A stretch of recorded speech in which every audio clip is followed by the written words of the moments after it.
os ministros dirigindo-se aos seus respectivos lugares.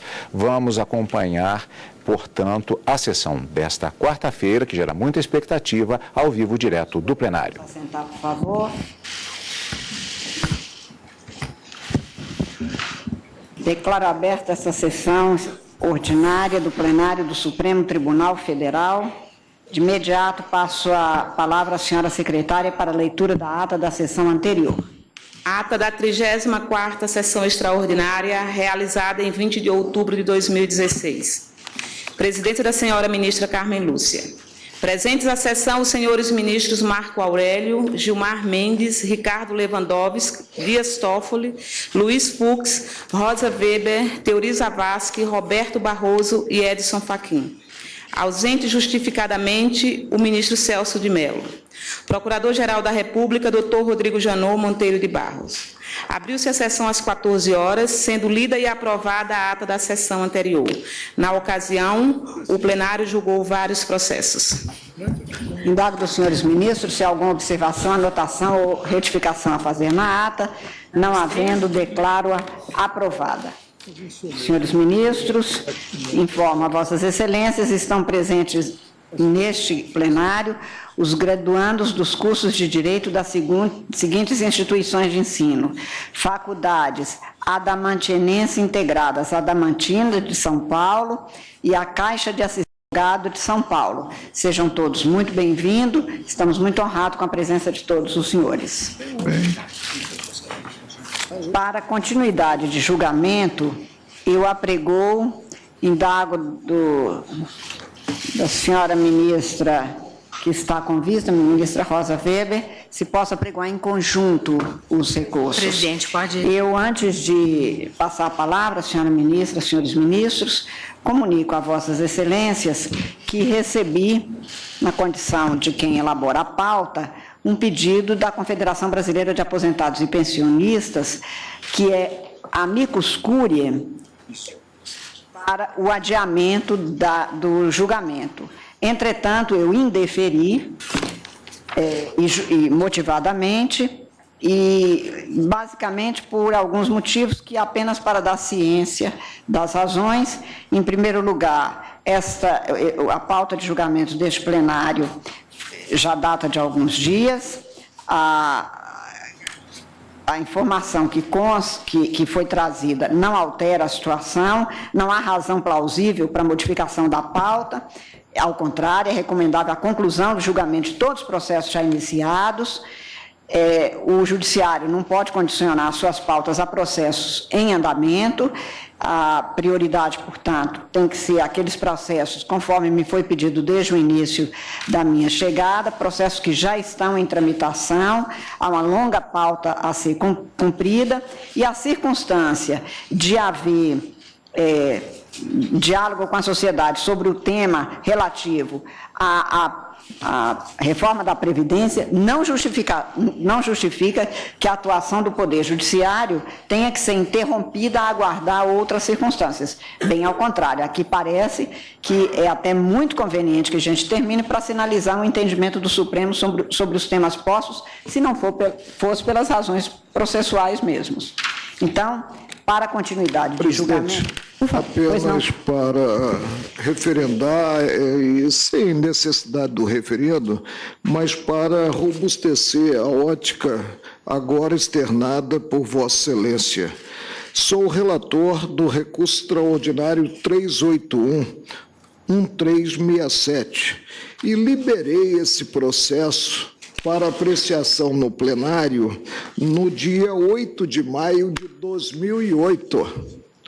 Sendo que iniciamos o julgamento com voto proferido e tivemos vistas sucessivas, né, em 16 de setembro de 2010. Quer dizer, está em tempo. Está de bom tamanho a passagem do tempo para encerrarmos esse julgamento. Pois não. Agradeço a Vossa Excelência a observação, que robustece, como afirma Vossa Excelência, e, portanto, para continuidade de julgamento, apregou o recurso extraordinário 381-367, com repercussão geral reconhecida, e que estão sendo julgados em conjunto com o recurso extraordinário 661, 256 e 827, 833. Este recurso extraordinário 381, 367 procede do Rio Grande do Sul e é relatado pelo eminente ministro Marco Aurélio, sendo recorrente Lúcia Costela e outro, e recorrido ao Instituto Nacional do Seguro Social e INSS. Consta da papeleta que, após o voto do senhor ministro Marco Aurélio, que dava provimento ao recurso, pediu vista dos autos do senhor ministro Dias Toffoli. Colhido o voto vista do ministro Dias Toffoli, negando provimento ao recurso, no que foi acompanhado pelo ministro Teori Zavascki, pediu vista dos autos a ministra Rosa Weber.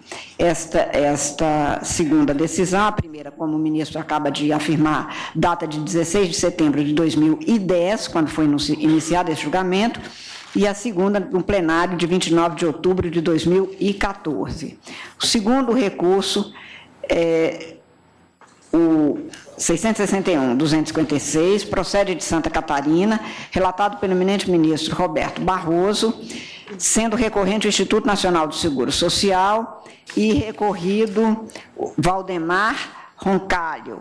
Eu indico que neste segundo nós temos o registro de quase 70 mil casos sobrestados aguardando a finalização deste julgamento. Nessa papeleta se tem que, após o relatório, o julgamento foi suspenso e, após o voto do ministro Roberto Barroso, dando parcial provimento ao recurso, o julgamento foi suspenso. E, retomado este julgamento, houve, então, neste caso, apenas a indicação de, após o voto do ministro Teori Zavascki e Dias Toffoli, que davam provimento integral ao recurso, pediu vista dos autos a ministra Rosa Weber. E o terceiro é o recurso extraordinário 827-833, também procedente de Santa Catarina, e sendo relator também o eminente ministro Roberto Barroso, recorrente à União, recorrido Rosimeire Bargen, tem-se que, após o voto do ministro Roberto Barroso, relator, dando parcial provimento ao recurso, e houve a tomada de votos na sessão de 29 de outubro de 2014 dos ministros Teori Zavascki e Dias Toffoli, que davam provimento integral ao recurso, tendo havido o pedido de vista dos autos da eminente ministra Rosa Weber, que agora está com a palavra para votar nos três casos, ministra. Tem a palavra. Senhora presidente,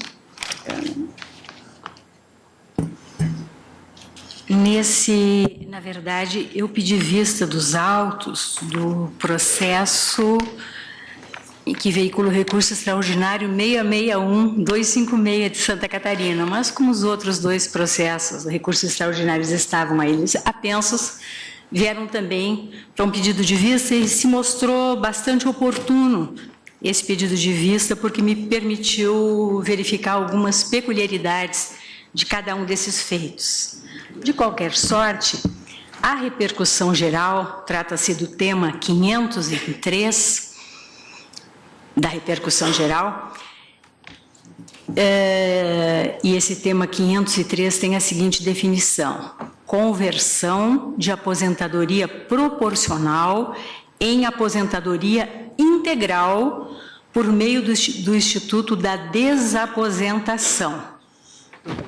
Ele é objeto do recurso extraordinário 661-256 de Santa Catarina. O recurso extraordinário 381-367 do Rio Grande do Sul, esse sob a relatoria do ministro Marco Aurélio, veicula questão praticamente idêntica, melhor até diria análoga ou semelhante, mas ainda sem estar submetido ao regime da repercussão geral, processo subjetivo.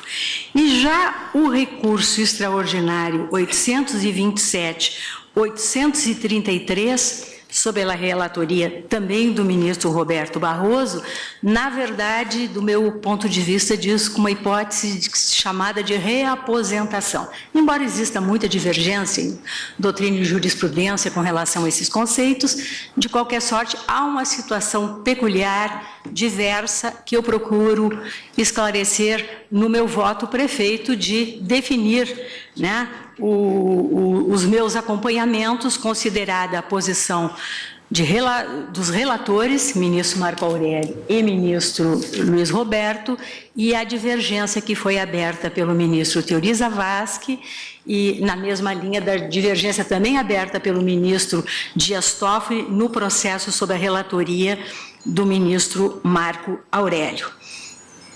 Digo eu, senhora presidente, que este tribunal reconheceu em 17 de novembro de 2011, começando, portanto, pelo recurso extraordinário 661.256.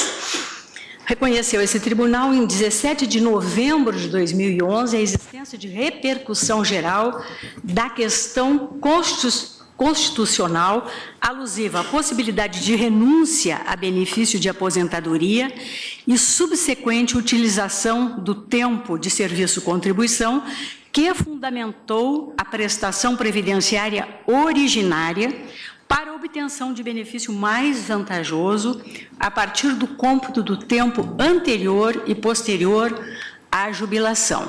E essa seria a distinção primeira que faço, né, na linha de abalizada doutrina entre, num primeiro momento, a aposentadoria como uma situação jurídica daquele que passa a inatividade e a aposentação como aquele ato formal em que alguém é investido nessa condição de inativo mediante o deferimento de um benefício a partir do preenchimento de determinados requisitos. E nessa linha, a desaposentação seria justamente a possibilidade de, mediante renúncia, o segurado, considerando não apenas o tempo de serviço, no caso de retorno à atividade ou de continuidade da atividade depois de deferido o benefício previdenciário, então a possibilidade desse aposentado, considerando o tempo de serviço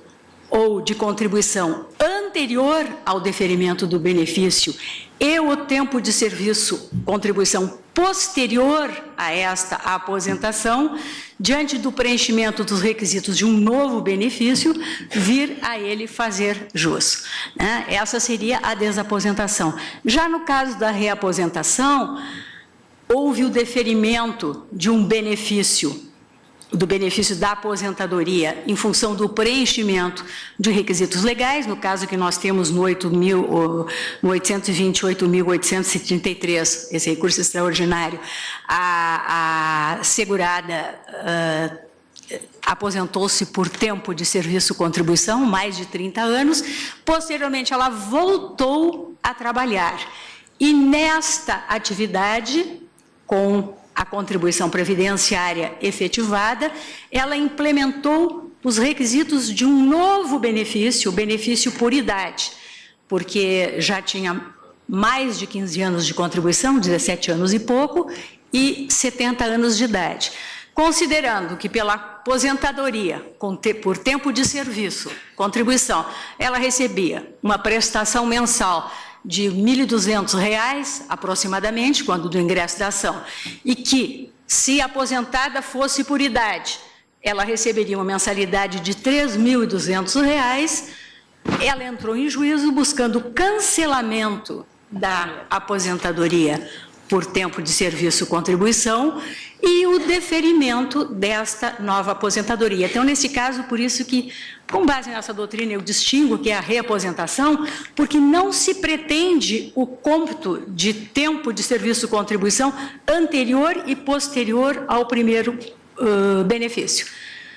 Nesse caso, os requisitos são todos os relativos ao segundo período de atividade, por retorno ou por continuidade de atividade. Isso aconteceu muito em função do nosso sistema de aposentadorias precoces, que oportunizavam, pela continuidade da prestação de serviços, o implemento dos requisitos da aposentadoria por idade, em que o período de carência é bem menor e havia o implemento da idade de 60 ou 65 anos, conforme homem ou mulher, e no caso ela já havia atingido 70 anos. Então tem essas nuances fáticas com relação aos processos, embora todos vinculados, como disse, ao tema 503 de repercussão geral. Esse tema 503 está assim emendado, senhora presidente. Possui repercussão geral a questão constitucional alusiva à possibilidade de renúncia a benefício de aposentadoria com a utilização do tempo de serviço-contribuição que fundamentou a prestação previdenciária originária para a obtenção de benefício mais vantajoso. No caso, essa repercussão geral, ela foi apresentada pelo ministro Aires Brito, e o julgamento aconteceu no plenário virtual em 17 de novembro de 2011. Gostaria, senhora presidente, também, antes de passar ao meu voto, e eu procurei fazer aqui um resumo de um pouco mais de 10 laudas, porque ele tem mais de 100, e eu, por óbvio, não vou ficar aqui cansando vossas excelências, até porque já temos 4 votos tomados, mas eu gostaria apenas de explicitar, para facilitar uma melhor compreensão, os aspectos fáticos, e pedindo licença aos eminentes relatores, esses aspectos fáticos subjacentes a cada um desses processos, porque envolvem, eles têm reflexo na parte dispositiva da nossa decisão. Deixa eu encontrar aqui.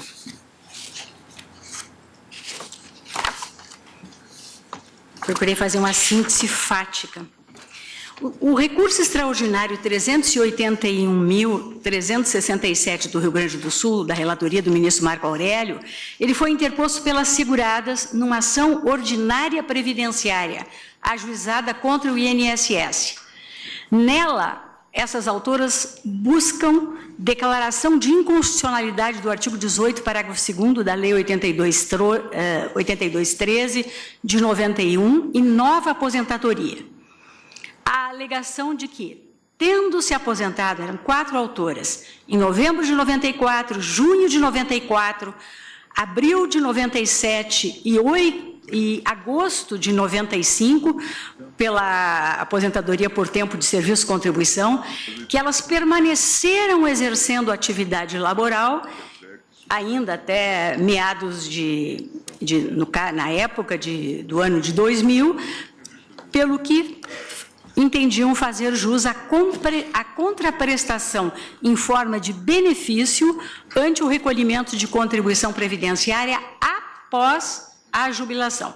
O pedido foi julgado improcedente e elas interpuseram apelação, a qual o Tribunal Regional Federal da 4ª Região negou provimento, ao fundamento, em síntese, de que a contribuição para a Previdência Social não pressupõe contraprestação em forma de benefício.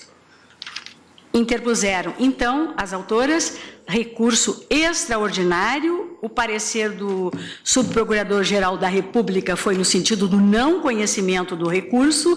O eminente relator, ministro Marco Aurélio, votou no sentido do provimento do recurso extraordinário e foi acompanhado pelo ministro Dias Toffoli, que havia pedido vista em 2010, e pelo ministro Teori Zavascki, na continuidade já em 2014. Ambos negam provimento ao apelo. O recurso 661.256, que é o da relatoria do ministro Roberto Barroso, e que está sob o regime da repercussão geral, ministra Rosa Weber, no anterior, sob a minha relatoria, eu provejo o recurso. Sim. E os ministros negam provimento. Negam provimento. Vossa Excelência dá provimento integral. ministro, é que o ministro Luiz Roberto não votou no processo de Vossa Excelência ainda, votou no processo, porque o que nós estávamos apreciando, e que eu pedi vista, era o processo do ministro Luiz Roberto, da repercussão geral. No recurso extraordinário 661.256, como eu estava dizendo, oriundo de Santa Catarina, sobre o regime da repercussão geral e sob a relatoria do ministro Luiz Roberto, foi interposto pelo INSS. Então, é situação diversa. No do ministro Marco Aurélio, nós temos asseguradas, no do ministro como recorrentes no extraordinário. Em repercussão geral, nós temos o recurso do INSS. Nesse processo, o segurado, ele, na ação previdenciária, relata que recebeu, que se aposentou,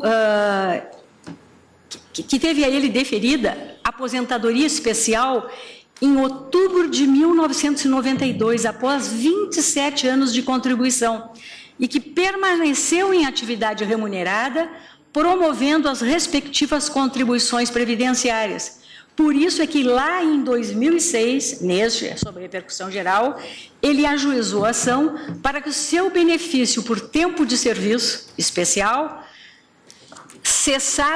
cessasse mediante a imediata concessão de novo benefício de aposentadoria por tempo de contribuição. O pedido também foi julgado improcedente em primeiro grau, mas a apelação foi provida pelo Tribunal Regional Federal da 4ª Região, constando da ementa do julgado do Tribunal Regional Federal da 4ª Região. Tratando-se de aposentadoria de um direito patrimonial de caráter disponível, é passível de renúncia. Pretendendo o segurado renunciar à aposentadoria por tempo de serviço para postular novo jubilamento com a contagem do tempo de serviço em que esteve exercendo atividade vinculada ao regime geral da Previdência Social e, concomitantemente, à percepção de proventos de aposentadoria, os valores recebidos da autarquia previdenciária a título de amparo deverão ser integralmente restituídos.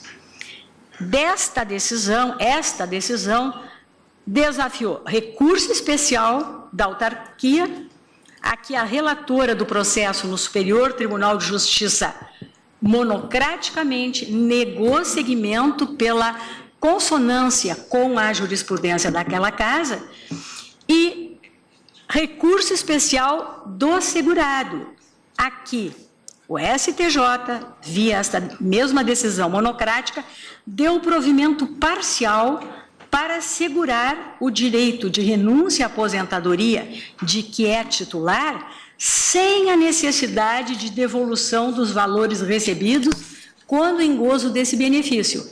E aqui, e por isso é que eu estou fazendo questão de destacar essas nuances. Prossegue a decisão do STJ na mesma linha do que fora decidido pelo Tribunal Regional Federal, devendo os autos retornarem ao tribunal de origem para análise dos requisitos necessários à concessão do novo benefício postulado.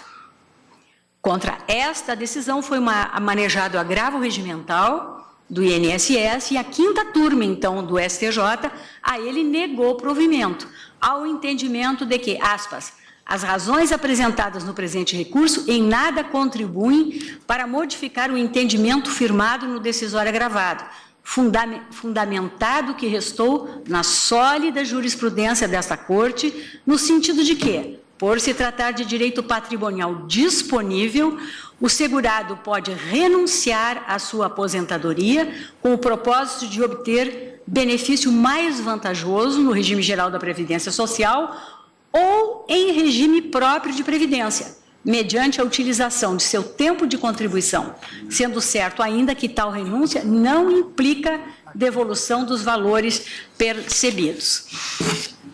Os embargos de declaração do INSS foram rejeitados e há 2 recursos extraordinários aqui a apreciar. Um, que se volta contra o acórdão do Tribunal Regional Federal, e o segundo extraordinário, que tem por objeto o acórdão do STJ, naquilo em que afastou a restituição dos valores anteriormente recolhidos ou recolhidos por força da primeira aposentadoria.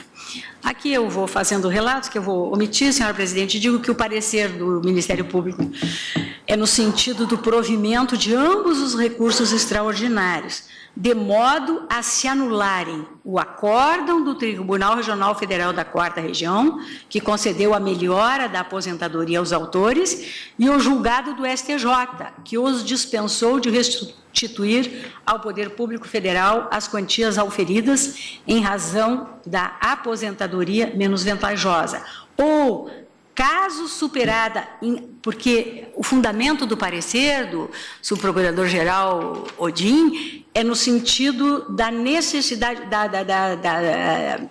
de que foi da afronta à reserva de plenário, né? E caso superada esta invocada ofensa ao princípio da reserva de plenário, opinou no sentido do desprovimento de ambos os recursos. Então, qual a situação? Rosa, só para relembrar aí a presidência, por esta impugnação feita pelo subprocurador-geral, é que eu fiz subir um outro recurso, o 827-833, em que a matéria foi objeto de deliberação em plenário, para que uma questão procedimental não impedisse o tribunal de apreciar o mérito. Esta é a única explicação para termos este segundo processo. E eu só estou fazendo essas distinções em função do meu voto no final. Mas, de qualquer sorte, senhora presidente, então nós temos 3 processos com 3 situações que apresentam essas distinções que acabo de fazer. No caso do ministro Marco Aurélio, um juízo, 4 seguradas, que trabalharam mais de 30 anos, foram aposentadas, continuaram prestando serviços e pretendem um novo benefício ou o mesmo benefício com um maior valor, considerado período anterior e o período posterior. Ou seja, desfácio que fez antes, considera-se agora o todo. Isso. No caso e veio o processo com juízo de improcedência desde o 1º grau. Ele percorreu as instâncias com juízo de improcedência. O eminente relator aqui que propõe o provimento do recurso e, consequentemente, o juízo de procedência dos pedidos deduzidos. No caso, em repercussão geral, a situação foi diversa. O segurado, depois de ter obtido uma aposentadoria especial, com 27 anos de contribuição, e depois de alguns anos, voltou a trabalhar. Pretende também, agora, não mais uma aposentadoria especial, ele pretende uma aposentadoria integral, considerados ambos os períodos. Perdeu em 1º grau, houve reforma do decidido no Tribunal Regional Federal, em parte, houve um provimento parcial, apelação, e no STJ ele obteve um provimento mais amplo. Mas aqui esse detalhe me parece importante, presidente. Tanto o Tribunal Regional Federal da 4ª Região quanto o STJ se limitaram a julgar possível autorizar, reconhecer a possibilidade de renúncia e determinar o retorno dos autos ao 1º grau para que se aprecie o preenchimento ou não dos requisitos ao novo benefício pretendido. Então, na verdade, em nenhum desses processos houve um juízo de valor quanto ao fato desses requisitos ao novo benefício ter sido preenchido. No terceiro, como eu já destaquei, a situação é diversa, aposentadoria por tempo de serviço, com posterior retorno ao trabalho e no novo trabalho. Em função do novo trabalho, implemento dos requisitos à aposentadoria por idade. Que no caso, mais de 70 anos ela já tinha e mais 17 anos de contribuição. Ou seja, se pretende abrir mão, cancelar, como ela diz, o primeiro benefício para fazer jus a um novo benefício, considerados exclusivamente o tempo de serviço e as contribuições do segundo período trabalhado. Então, situação diversa. Senhora Presidente, como eu disse, o tema é complexo, ele comporta visões diferentes, aqui os votos anteriores já levam um placar de 2-2, e eu pedi vista dos autos em outubro de 2014 e os devolvi em dezembro de 2015, né? Levei um ano estudando o processo, a partir da dúvida que me surgiu, porque eu tinha, quando vim para a sessão de julgamento em outubro de 2014, uma compreensão da matéria e um voto já alinhavado, sem prejuízo, por óbvio, de ouvir na oportunidade o voto do ministro Toffoli e os votos dos ministros que me antecedem, no caso era o ministro Theory. Mas a dúvida me surgiu justamente em função do argumento que foi trazido, com o brilho costumeiro de sempre e a objetividade e precisão pelo ministro Theory.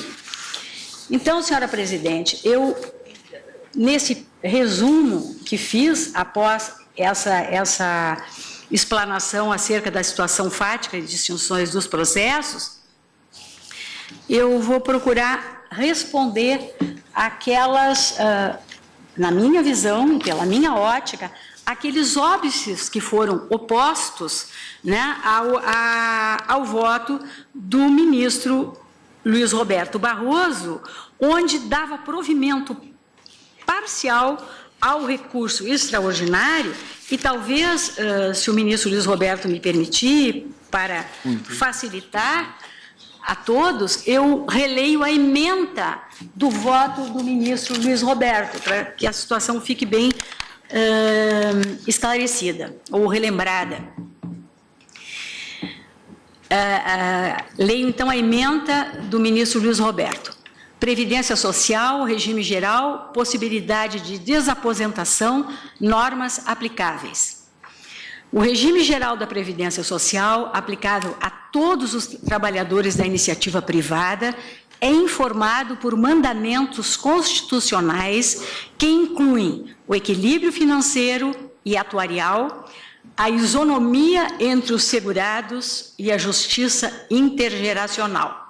O sistema é estruturado em torno de 2 vetores. A, o caráter contributivo, e B, o princípio da solidariedade.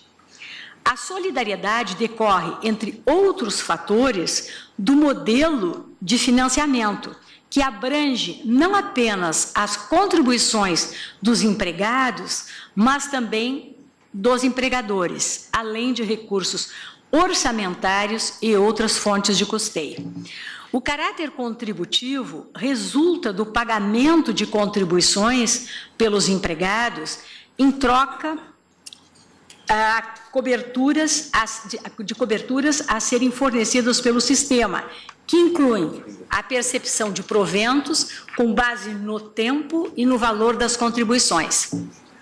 Em razão do princípio da solidariedade, não se exige uma correspondência estrita entre contribuição e benefício, até porque o sistema ampara pessoas que nunca contribuíram ou contribuíram de maneira muito limitada. Por outro lado, tendo em vista o caráter contributivo do modelo, exige-se algum grau de comutatividade entre o que se recolhe e o que se recebe. Como consequência, não é legítima a cobrança feita ao segurado sem qualquer contraprestação efetiva ou potencial. A figura da desaposentação, prossegue a ementa do ministro Luiz Roberto, consiste na renúncia a uma primeira aposentadoria para a obtenção de uma nova, em melhores condições, com utilização de contribuições posteriores pagas em razão da volta à atividade. A Lei 82.13 de 91, em seu artigo 18, parágrafo 2º, não cuida da desaposentação, por ter sido editada ao tempo em que as contribuições posteriores à aposentadoria eram restituídas aos segurados sob a forma de pecúlio. Não sendo vedada pela legislação a desaposentação, é possível. No entanto, a falta de legislação específica e até que ela sobrevenha, a matéria sujeita-se à incidência direta dos princípios e regras constitucionais que cuidam do sistema previdenciário.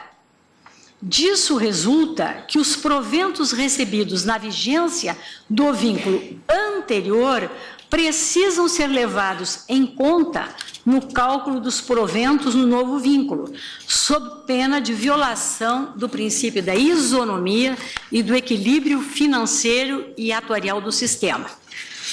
Ainda na ementa, no seu 6º item, ementa do ministro Luiz Roberto, até que seja editada a lei que trate da matéria, será adotado o seguinte critério: no cálculo dos novos proventos, os fatores idade e expectativa de vida devem ser aferidos com referência ao momento de aquisição da primeira aposentadoria.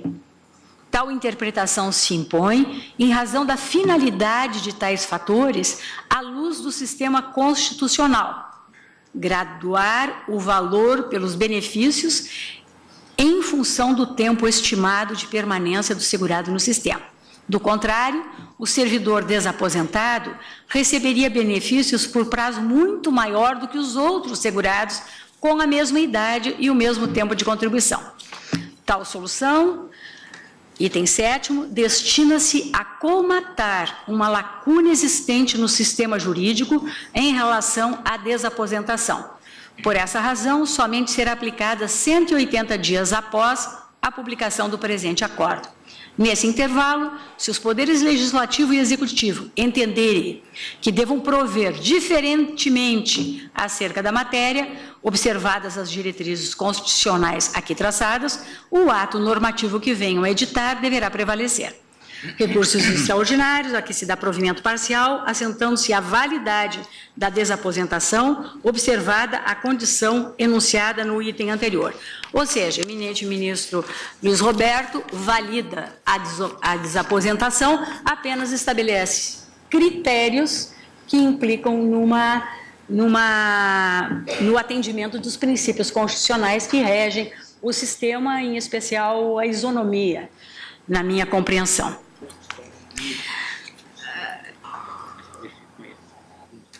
E aqui no voto que eu havia preparado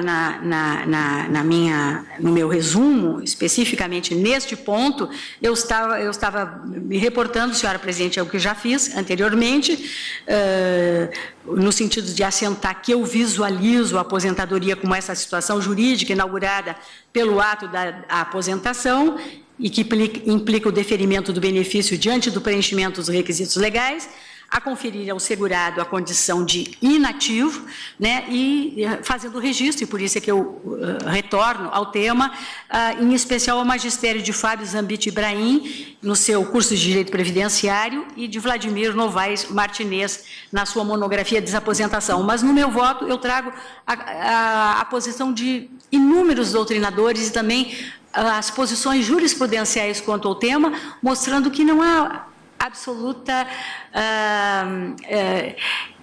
que não há uma unanimidade em torno desses conceitos, né? Cada autor os visualiza de alguma forma, mas o sentido é esse que eu procuro aqui expressar nesta síntese. E faço aquela distinção com a reaposentação, porque acho que é muito importante esse aspecto do cômputo ou não do período anterior ao benefício, destacando a situação do recurso extraordinário sobre a relatoria do ministro Marco Aurélio. Eu também faço um pequeno registro que essa busca pela desaposentação, segundo vozes abalizadas, decorre da volatilidade das regras previdenciárias, geradas pelas sucessivas reformas da Previdência nessas últimas décadas, né? E que tem entre outros fatores financeiros e psicossociais, que implicam ao regresso do aposentado ao trabalho, né?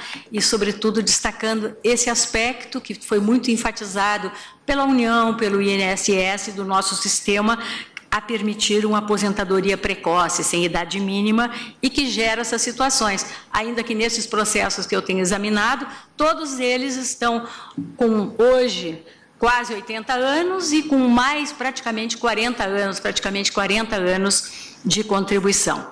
E aí eu passo a enfrentar os óbices nucleares que foram opostos ao reconhecimento do direito à desaposentação, especificamente a questão trazida pelo eminente ministro Teori Zavascki, que diz com a natureza jurídica estatutária e não contratual do regime geral da Previdência Social e seus consequentes reflexos, e que foi um dos fundamentos de Sua Excelência para não acompanhar o voto do ministro relator, que a mim seduziu desde o momento em que brilhantemente aqui também foi exposto. E digo que, conforme bem assinalado no voto do ministro Teori, e a partir dos ensinamentos do Celso Antônio Bandeira de Mello, que também sempre trouxe em reforço as lições já do seu pai, né, o Oswaldo Aranha Bandeira de Mello, eu não tenho a menor dúvida que é estatutária a natureza do regime geral da Previdência Social. É institucional ou estatutária, ou seja, é não contratual. Tanto o regime geral próprio, quanto o regime do regime geral, quanto dos regimes próprios. E isso porque, aqui trago de novo o magistério de Fábio Zambit Ibrahim, o Estado, por meio de lei, utiliza-se de seu poder de império e cria a figura da vinculação automática ao sistema previdenciário, independente da vontade do beneficiário. Daí não resulta, contudo, com o maior respeito ao eminente ministro Teori, a posição que endossou, necessariamente a inviabilidade do reconhecimento do direito à desaposentação. É inequívoca a distinção entre as consequências jurídicas resultantes da alocação das pessoas nas chamadas situações gerais e nas situações individuais, que têm, todos sabemos, conteúdo e alcances diversos e que são produzidas por atos diversos. As situações gerais pelas leis, estatutos e regimentos, e as situações individuais pelo contrato. Sabidamente são tangíveis as condições gerais, conforme as alterações das normas que as disciplinam, e são imutáveis as situações individuais, com a única ressalva da sua alteração pela vontade das partes, em função da base contratual. Nessas mesmas premissas, eu me baseio, com todo respeito, para chegar a uma conclusão diversa quanto ao tema em debate, a partir também da classificação das situações jurídicas de Leon Duguay.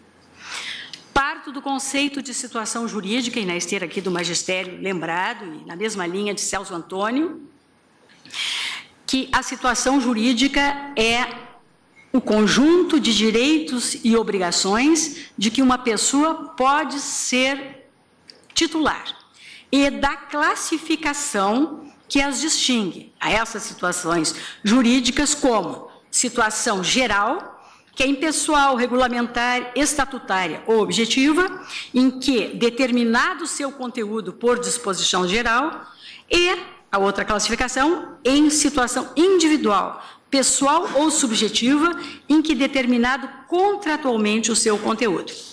É dizer, esse plexo de direitos e deveres que constitui a situação jurídica tanto pode consistir em situações objetivas, que são desencadeadas por normas gerais e abstratas, tais como, repito, leis e estatutos, quanto em situações subjetivas, que são produzidas por ato de vontade, como os contratos.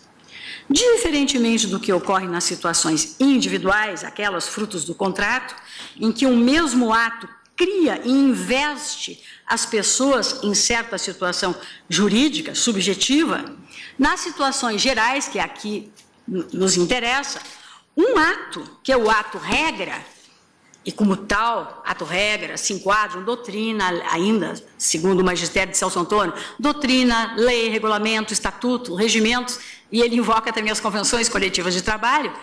Então, este ato cria um ato, que é este ato regra, cria a situação jurídica objetiva que valerá para todos aqueles que forem investidos via um ato condição na esfera de incidência daquele ato geral. Assim, a materialização do conjunto de direitos e obrigações nas situações gerais, que são as estatutárias, depende de um evento deflagrador do plexo de regras jurídicas, suficiente a incorporar a essas situações os indivíduos. E aí, nessa linha de raciocínio, eu concluo que, no caso que examinamos, a imposição de recolhimento de contribuição previdenciária, em razão do exercício após a jubilação de atividade sujeita ao regime geral da Previdência, constitui o ato-condição que reinsere o aposentado na situação jurídica objetiva e geral produzida pelos atos-regra incidentes aos demais trabalhadores. Investidas essas pessoas na situação estatutária composta pelas normas previdenciárias que disciplinam os direitos e deveres nessa seara, segurados obrigatórios, resulta autorizada, na minha compreensão, a incidência não apenas das obrigações, mas também dos direitos emanados do quadro normativo gerador das situações jurídicas a que se submetem trabalhadores em igual circunstância, entre os quais o direito de ser beneficiário desse regime geral da Previdência Social e, assim, ter acesso a novos benefícios, destacando que, especificamente, no caso, estamos a tratar da aposentadoria, a aposentadoria é um mesmo benefício, apenas seria o gênero, se distingue em espécies a partir do preenchimento de determinados requisitos, e que são diversos, em que é priorizado, ora, o tempo de serviço, hoje de contribuição, ora, o fator idade, ora, as situações especiais de trabalho a que submetido o trabalhador, como no caso de insalubridade geradora do direito à aposentadoria especial. E eu penso ser importante, pelo menos na minha ótica, o destaque de que o pedido deduzido nestes processos, eles não visam ao reconhecimento da imutabilidade de eventuais benefícios previstos no início ou no curso da formação dos requisitos necessários à aposentadoria. O segurado, ele pretende uma nova prestação a partir do momento subsequente ao aporte das contribuições, sem alusão à lei pretérita. Eu faço esse destaque porque muito no campo do direito do trabalho costumamos fazer essa distinção e usar toda essa doutrina tendo em vista a aplicação da lei no tempo e o eventual reconhecimento de expectativa de direito ou de direito adquirido. Mas aqui, no caso, não é disso que se trata. Então, com todo o respeito, e aqui eu fiz uma síntese no voto, eu explicito de uma maneira, né, essa minha peculiar visão, né, dessa teoria, e aí me senti mais confortável naquele meu sentimento de acompanhar o ministro Luiz Roberto nas conclusões a que Sua Excelência chegou, com algumas ressalvas, mas não sem antes, né, destacar que eu também afasto o princípio da solidariedade como obstáculo ao pedido de desaposentação. Digo que a matriz constitucional desse princípio reside no inciso 1º do artigo 3º da Constituição Federal, que enuncia, todos sabemos, como um dos objetivos fundamentais da República Federativa do Brasil, a construção de uma sociedade livre, justa e solidária. Embora não explícito esse princípio no regime geral da Previdência, é certo que constitui não apenas a sua base, mas também a sua essência, sendo inferido dos artigos 194 caput e parágrafo único, incisos 5 e 6, e artigo 195 caput e parágrafo 5º da nossa lei fundamental. A invocação desse postulado em prol da tese da inviabilidade da desaposentação extrapola, na minha visão, o intuito do legislador, limitado a atribuir a toda a sociedade o financiamento da Seguridade Social, inclusive sem a garantia, em alguns casos, e isso ficou muito bem explicitado no voto do ministro Luiz Roberto, em alguns casos, independentemente de contrapartida. Da referida obrigação decorre a autorização para imposição de recolhimento de contribuições aos trabalhadores, artigo 195, inciso 2, entre outros contribuintes, em homenagem ao princípio estrutural da solidariedade social.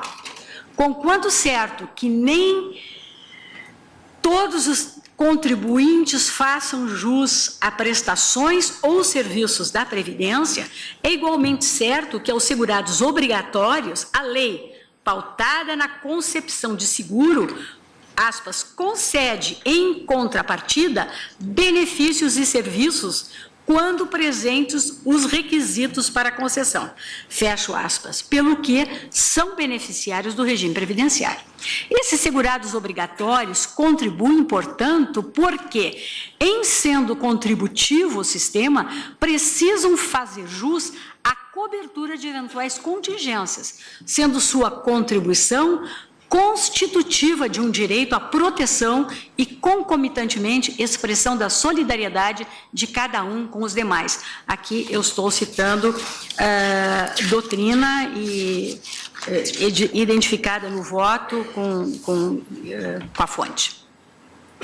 A ideia de correspondência entre as contribuições desses segurados e prestações, ainda que não estrita, encontra suporte, entre outros preceitos, no parágrafo 3º do artigo 201 da Constituição Federal.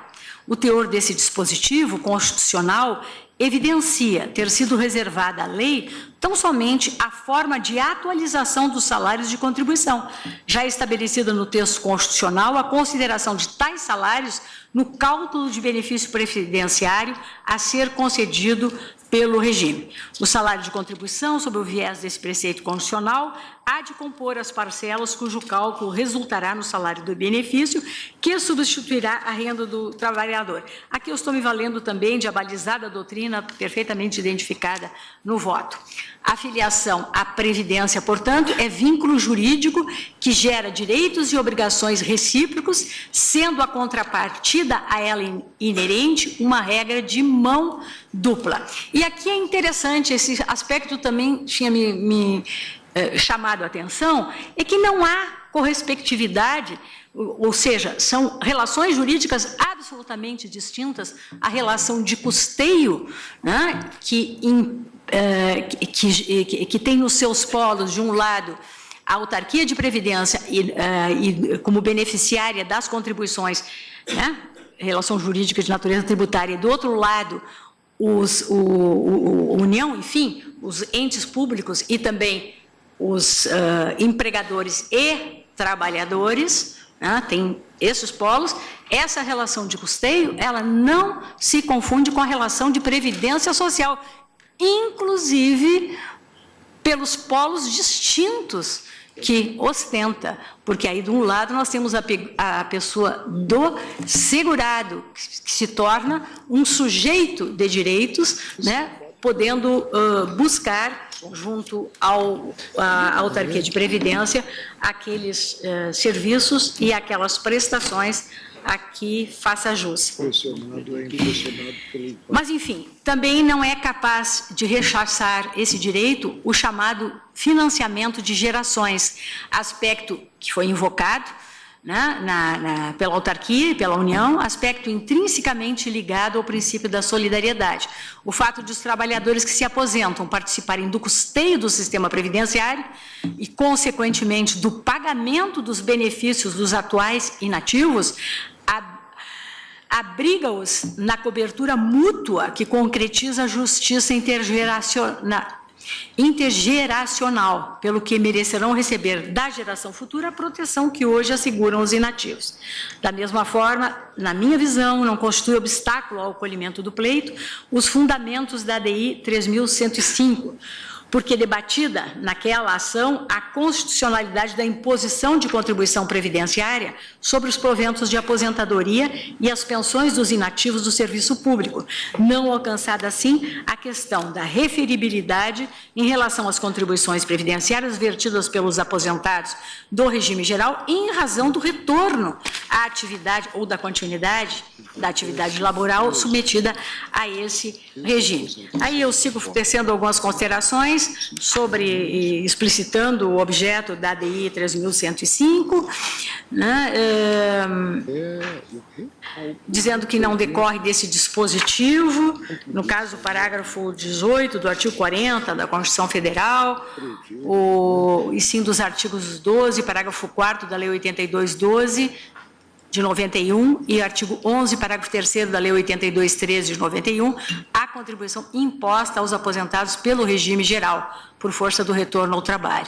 E por isso, parece-me que a invocação do decidido nessa ADI não produz efeitos, não prejudica o que é que se discute. Tenho, por essas razões e as que exponho com mais vagar no voto, como incólumes os artigos 194 caput, os incisos 5 e 6 e 195 caput e parágrafo 5º da Constituição Federal. Da mesma forma, entendo que o artigo 5º, inciso 18 da Lei Fundamental, não inviabiliza a renúncia à mensalidade previdenciária. O princípio do ato jurídico perfeito não pode conduzir ao desprezo do direito previdenciário assegurado constitucionalmente ao trabalhador que, em razão do exercício de atividade submetida ao regime geral da Previdência Social, contribui para a Previdência. Não identifico ainda a leitura do artigo 18, parágrafo 2º da Lei 82.13, vedação expressa à desaposentação no conceito que lhe emprestei e considerada a finalidade de, a partir do cômputo de novo período aquisitivo, obter-se mensalidade de aposentadoria de valor maior. Senhora, eu até quero homenagear aqui o ministro Marco Aurélio, eu digo que, especificamente com relação ao artigo 18, parágrafo 2º da Lei 82.13, a inteligência, na minha visão, consentânea com a Constituição Federal, é a de que o óbice erigido nesse preceito legal teve como alvo inviabilizar o recebimento simultâneo de mais de uma aposentadoria, o que é vedado expressamente, inclusive no próprio plano de benefícios, e não o direito à renúncia à renda do benefício e essa consideração de novas contribuições ao regime geral, ante todo o arcabouço constitucional protetivo do direito previdenciário, que é direito social e direito fundamental, a ensejar não uma declaração de inconstitucionalidade como tal, mas uma interpretação conforme a Constituição, nos moldes propostos pelo eminente ministro Luiz Roberto e também pelo ministro Marco Aurélio, a quem aqui eu homenageio, citando do voto de Sua Excelência, em verbis.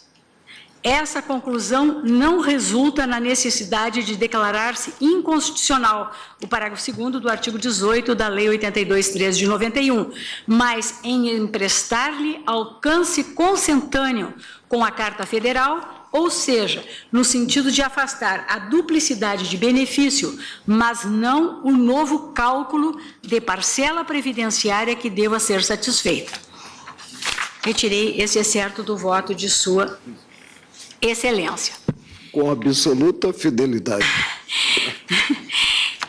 E aí prossigo, senhora presidente, procurando assim sintetizar ainda mais, que resta analisar, ainda que de forma sucinta, se as decisões recorridas encontram amparo no texto constitucional, que me parece, digamos assim, que deva ser o que aqui esta casa defina na a sua condição de guardiã da Constituição, já que o STJ, né, que é o intérprete da legislação infraconstitucional, assim como as instâncias ordinárias, já se posicionaram sobre o tema.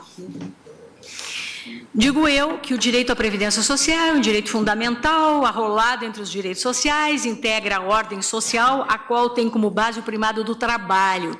Esse foi o espírito do Constituinte ao estabelecer, no artigo 7º da Constituição Federal, extenso elenco de direito dos trabalhadores urbanos e rurais, fazendo menção categórica no caput desse dispositivo a outros direitos, aspas, que visem a melhoria de sua condição social, fecho aspas. Do elenco do artigo 7º consta expressamente, todos sabemos, o direito à aposentadoria, que constitui uma das principais prestações da Previdência. Encontra assento ainda o direito à Previdência Social relativamente aos trabalhadores não submetidos a aos regimes próprios de Previdência, no artigo 201, também da nossa Magna Carta, cujo caput estatui a organização da Previdência Social sob a forma de regime geral, o caráter contributivo e a filiação obrigatória. Sendo obrigatória a filiação dos trabalhadores aposentados que exercem atividade vinculada ao regime geral, a sua inserção na esfera de proteção previdenciária, ainda que não detenham imediatamente o direito à prestação, é inafastável. Também o artigo 201, parágrafo 9º da Constituição Federal, consagra, mediante a contagem recíproca do tempo de contribuição aos regimes básicos de previdência, importante garantia a materialização do direito à prestação previdenciária, ao assegurar o cômputo do período contributivo do trabalhador, mesmo em regime diverso daquele a que vinculado originariamente, a revelar a importância conferida ao tempo durante o qual o trabalhador verteu contribuições a algum dos regimes públicos de previdência. Buscou o legislador, com esse instituto, afastar qualquer impedimento ao aproveitamento do tempo de contribuição para fins previdenciários, patrimônio individual do trabalhador, ainda que filiado ao longo da vida a regimes diversos. Entender como inócuas para o trabalhador as contribuições efetuadas implicaria desconsiderar a blindagem efetivada pela Constituição da República dos direitos à previdência social e à contagem do tempo de serviço de contribuição, destituindo de eficácia as disposições constitucionais que os consagram. Por óbvio, na minha visão. Eu, no voto, faço uma série de considerações, inclusive com relação, por analogia, à possibilidade de reversão que se assegura ao servidor público, mas aqui, nesse resumo, e até porque vou acompanhar, né, uma das posições, penso que não há necessidade de enfrentá-los. Digo que julgo imperativo reconhecer o direito ao desfazimento da mensalidade previdenciária e ao cômputo do novo período contributivo, assim que foi proposta a lide, ressalvando tão somente que esse reconhecimento, na minha visão, é insuscetível de ser estendido às pretensões de recálculo de proventos no regime próprio, porque a contribuição a esse regime no próprio não decorre da exação gravada nos artigos 12, parágrafo 4º da Lei 82/12 de 91 e 11, parágrafo 3º da Lei 82/13 de 91, que estão a nortear essa minha compreensão acerca da existência do direito com amparo na principiologia constitucional. Examino a seguir a necessidade de devolução ou não dos valores recebidos pelo segurado. E essa questão, ela diz respeito exclusivamente, na minha visão, às hipóteses de desaposentação como tal, em que eventual deferimento de um novo benefício está atrelado nas lides tais como postas ao cômputo do tempo anterior ao deferimento do mesmo benefício. Digo que Eu entendo que a exigência e a orientação propostas pelo ministro Luiz Roberto encontram amparo no ordenamento pátrio, como não poderia deixar de ser, eu acompanho a Sua Excelência, com algumas ponderações apenas por compreender imprescindível que esse Supremo Tribunal Federal, ao reconhecimento do direito, impõe ali balizas, tais como já foi feito, em prestígio aos princípios da isonomia, do equilíbrio financeiro e atuarial do sistema previdenciário. Eu concordo com a assertiva do eminente relator de que viola o princípio da isonomia, que aqueles, e aqui eu estou transcrevendo o voto do ministro Luiz Roberto, que aqueles que tenham passado a inatividade precocemente desfrutem de situação mais favorável do que aqueles que permaneceram mais tempo em atividade sem se beneficiarem do sistema previdenciário.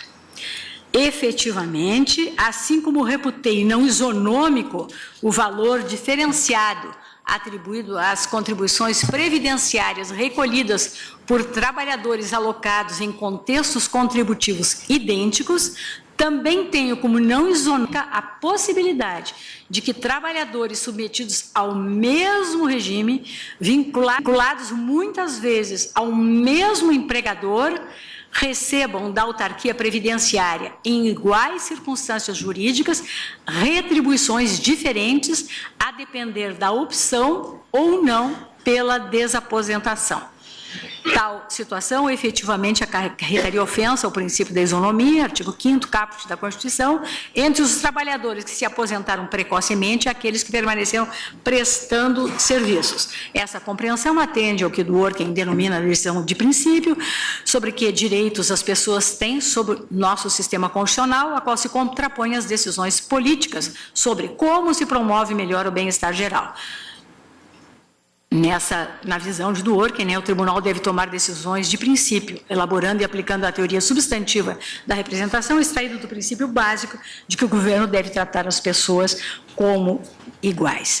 E eu lembro que quando o ministro Luiz Roberto votou, trouxe ainda como exemplo a situação de 2 trabalhadores prestando serviços ao mesmo empregador com a mesma idade e a mesma data de admissão no emprego, tendo um optado pela aposentadoria precoce, assegurada em lei, mas precoce, e a receber um valor proporcional, e o outro optado por justamente, digamos assim, implementar as condições que lhe dariam, que ensejariam o direito a uma prestação mais ampla e com valor consequentemente superior. Então, Sua Excelência destacando a injustiça dessa situação. Digo que a proposta, o voto tal como se encontra posto, na minha visão, atende ao artigo 195.1 da Constituição, justamente o princípio da universalidade, da cobertura e do atendimento, e consiste, e aqui eu invoco a lição de Wagner Balera, na específica dimensão do princípio da isonomia garantida pela ordem social. É igual proteção a todos. Esse preceito impõe igualdade no âmbito da Previdência Social, na extensão da proteção social devida aos segurados, não podendo ser conferido a esses tratamento diferenciado a traduzir favorecimento de uns em detrimento de outros. A dimensão da universalidade do atendimento, que se refere aos sujeitos protegidos, significa, em última análise, que todas as pessoas, indistintamente, são credoras da proteção social e não podendo ser estendida a alguns retribuição mais ampla que a ofertada a outros, de forma desarrazoada. E tal comando, portanto, concretiza o princípio da isonomia, artigos 5º, caput, 201, caput, parágrafo 1º da Constituição. Também a preocupação com a incolumidade do sistema previdenciário há de ser, sim, considerada, para evitar que a decisão implique violação do princípio constitucional do equilíbrio financeiro e atuarial, que esvaziaria, ao fim, não apenas o direito dos demandantes à prestação previdenciária, mas também o direito previdenciário das gerações futuras. alinho minha proposta de que sejam aferidos os fatores idade e expectativa de vida ao cálculo da nova mensalidade ao momento da aquisição da primeira aposentadoria, com vista a impedir a deturpação da finalidade de tais fatores, tal como foi proposto pelo eminente ministro relator Luiz Roberto. Essa determinação encontra respaldo, em alguma medida, na própria Lei 82/13, que no parágrafo 7º do artigo 29 estabelece as variáveis a serem consideradas no cálculo do fator previdenciário e o momento da sua aplicação.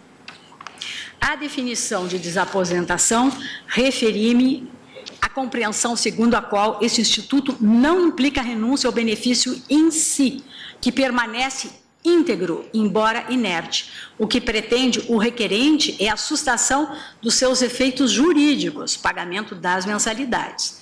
Considerando, então, que a desaposentação não importa em desconstituição do próprio ato concessório do benefício, atuando isto sim na sua eficácia, não se referindo à renúncia à jubilação propriamente dita, e aí reporto-me ao conceito de aposentadoria, mas ao ato formal em si e a sua expressão e a expressão monetária do benefício, não a falar aqui, enfim, novo vínculo. A jurisprudência dessa Corte já pacificou entendimentos que se aplicam às normas previdenciárias vigentes ao tempo da reunião dos requisitos de passagem para a inatividade. E a incidência das regras em vigor à época da aposentação, contudo, implicaria, em hipóteses como a debatida, o esvaziamento do próprio direito, não obstante reconhecido ante o plexo de normas jurídicas que o asseguram.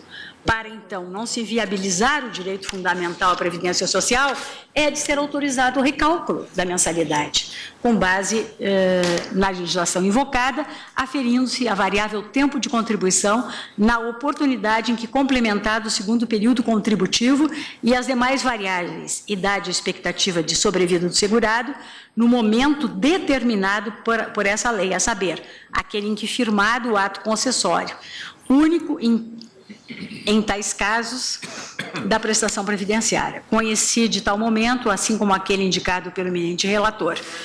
Coincide tal momento com aquele indicado pelo eminente relator, pelo que eu acompanho com essas pequenas achegas.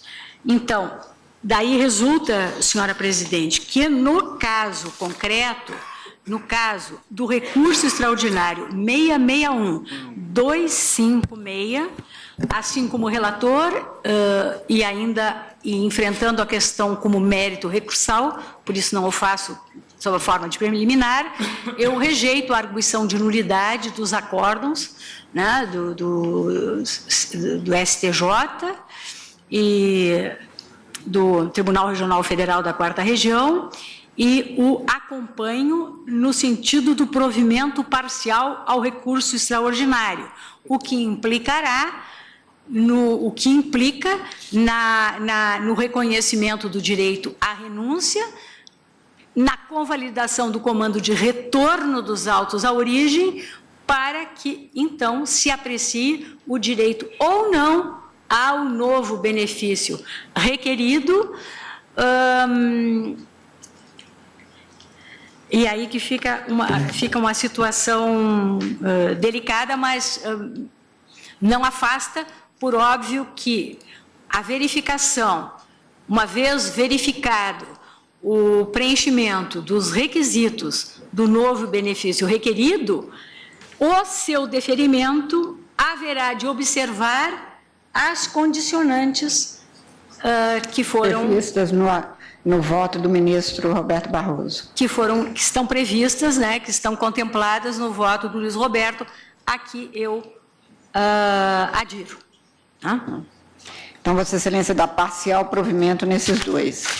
E no recurso extraordinário 381-367, relatado pelo ministro... Com todas as vênias ao ministro Marco Aurélio, eu o acompanho, mas o meu provimento é parcial, porque haverá, naquele processo do ministro Marco Aurélio, de ser observada deverão ser observadas as mesmas diretrizes restritivas do voto do ministro Luiz Roberto, a que eu estou aderindo. Segundo meu voto, por óbvio. Vossa Excelência me permite? Por favor. Presidente, apenas para explicitar, na minha ótica, a diferença entre meu voto e o voto do ministro Luiz Roberto Barroso é que não concebo a desaposentação. Eu parto da premissa de que há uma situação jurídica alcançada pelo trabalhador. E essa situação jurídica é inafastável, né?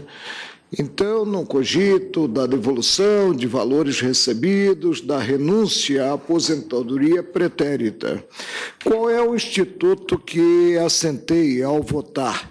O Instituto do Direito ao Recálculo dos proventos decorrentes daquela aposentadoria pretérita.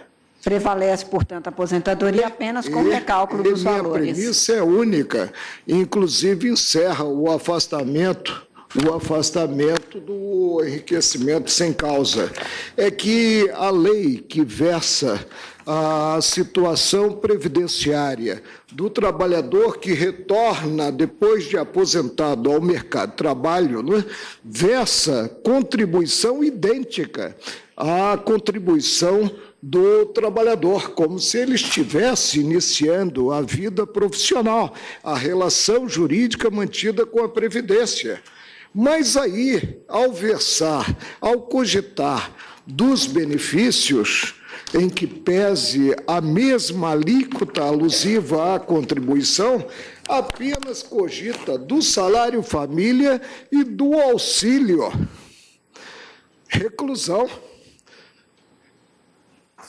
Conversei ontem, inclusive, com a nossa sempre homenageada ministra advogada-geral da União.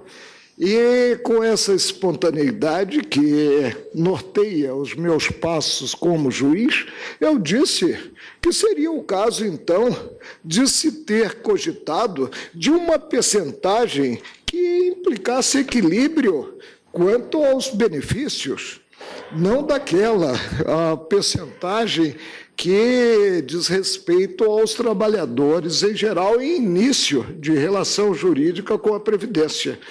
Cogitei, portanto, desse instituto, do Instituto do Recálculo dos proventos da aposentadoria, e busquei, no meu modo de pensar, não complicar muitas coisas. Presidente, só a propósito do ministro Marco Aurélio, porque acho que a posição do ministro Marco Aurélio talvez possa se aproximar da que eu e a ministra Rosa defendemos. Portanto, eu gostaria de consultar Sua Excelência. Dúvida, entre as duas correntes, eu subscrevo aquela liderada por Vossa Excelência. O comentário que Vossa Excelência fez, eu acho que vem ao encontro da minha preocupação. O ministro Marco Aurélio defende, presidente Carmen Lúcia, um recálculo em função...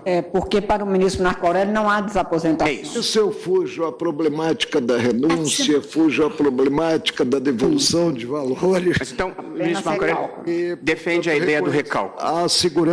Homenageio a liberdade, a segurança jurídica, né, e mantenho a jubilação anterior. Então, o ministro Marco Aurélio defende a ideia do recálculo. Portanto, talvez nós tenhamos, evidentemente, uma divergência jurídica na qualificação. Mas talvez não tenhamos uma divergência no resultado que queremos produzir, porque qual é o resultado que eu gostaria de produzir ao qual aderiu a ministra Rosa? Quem contribuiu mais 15 anos, por exemplo, tem que ter algum tipo de benefício correspondente à contribuição. Nisso eu e o ministro Marco Aurélio estamos de pleno acordo. Qual é o ponto que eu destaquei no meu voto e que não me parece fugir das preocupações de Sua Excelência? É que esta pessoa que, por exemplo, já estava aposentada há 15 anos, ela já sacou do sistema durante 15 anos. Portanto, a solução que eu proponho é computar o que ela contribuiu a mais, porém, ao se aplicar a fórmula, vai se considerar a aposentadoria no momento inicial, porque é a partir dali que se conta o prazo que você espera que aquela pessoa vá permanecer no sistema. Se nós não computarmos isso, ele vai levar uma vantagem O indevida. meu voto, contento-me com o período de carência nessa segunda fase, apenas o período de carência, né? E não cogito de aposentadoria proporcional, cujo caráter linear foi abolido pela emenda constitucional número 20 de 98, né? E também não cogito do fator previdenciário. Mas, ministro Marco Aurélio, se só computar... Penso que são questões que já foram equacionadas no passado. Restringe-me, da aposentadoria. portanto, a reconhecer o direito ao recálculo. Só uma última observação para ficar claro. É que se for se computar só o período que ele contribuiu a mais, sem contar o período que se utilizou para a primeira aposentadoria, ele sai perdendo, porque ele contribuiu 10 anos, 12 anos, 15 anos. Portanto, é preciso somar. Vossa Excelência diz que, com o meu voto, o aposentado sai perdendo?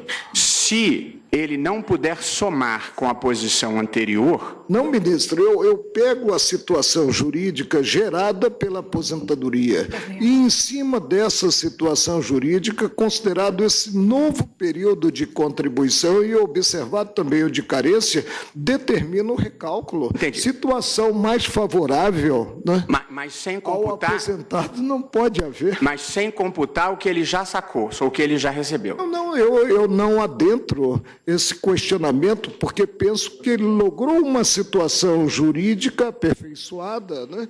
E os recebimentos foram recebimentos legítimos.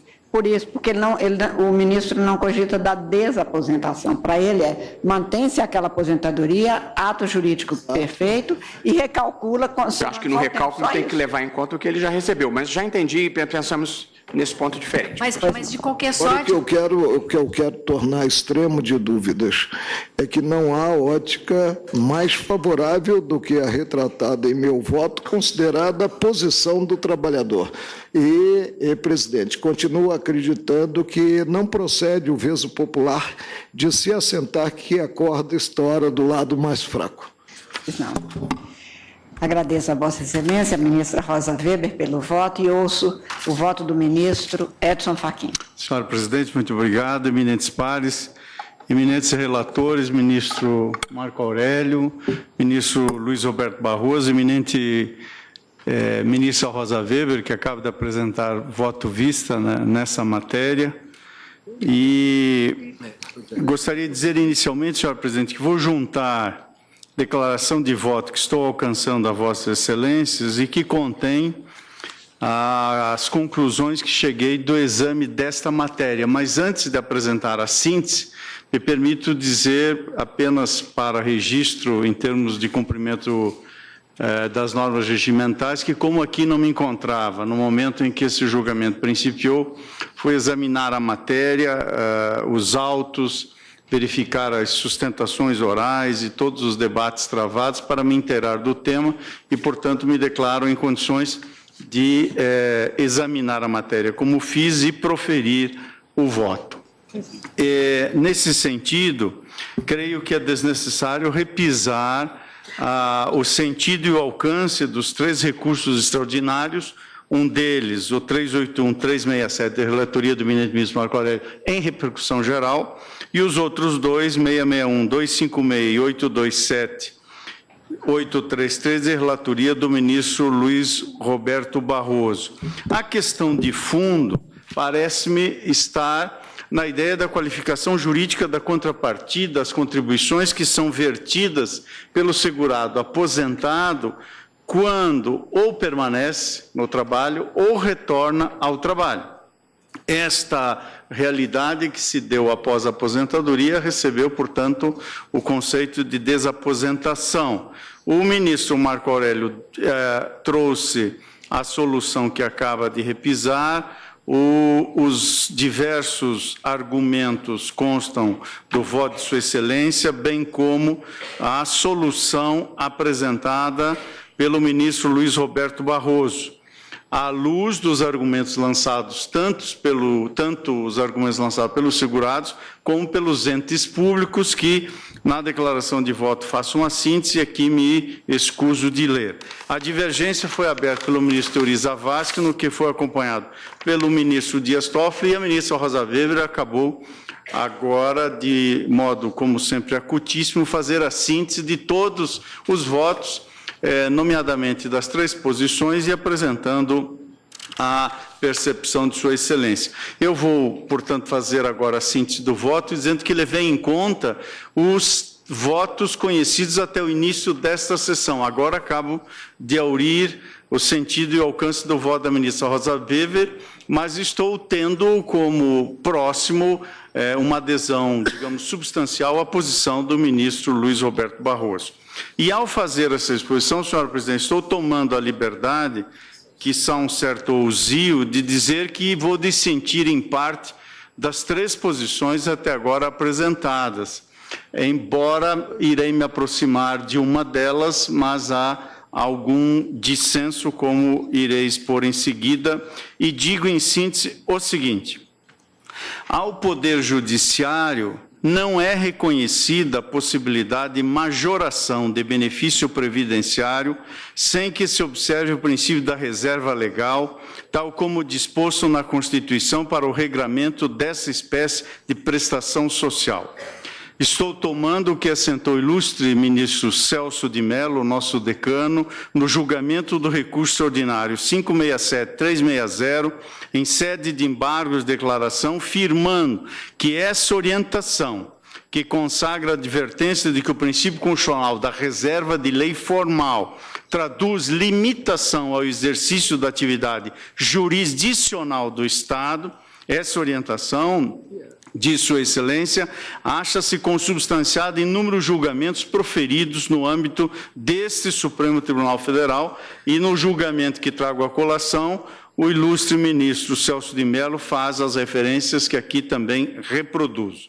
Continuo, então, dizendo que no exercício da eleição, dos critérios pelos quais se dará a proteção aos riscos escolhidos pela Constituição Federal, no inciso 1º do artigo 201, o legislador reconheceu que o objetivo do Constituinte, no que tange à proteção ao risco social da idade avançada, foi devidamente protegido quando o trabalhador exerce o direito à aposentadoria após o preenchimento dos requisitos legais previstos na legislação.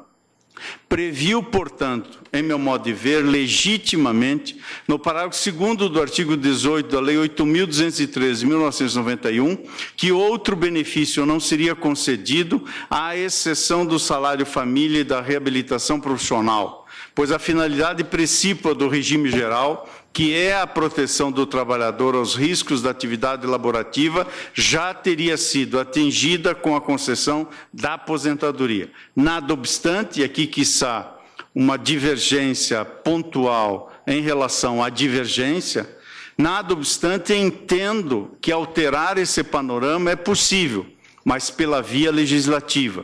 Foi opção do legislador ordinário que, a seu critério e obedecido ao processo legislativo,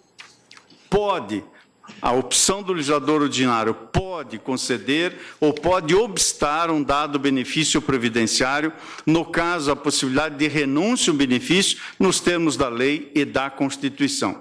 Por essa razão... Excelência, me permite? Sem dúvida, ministro. Eu peço desculpa por fazer essa interrupção no voto de Vossa Excelência, apenas para aproveitar a observação.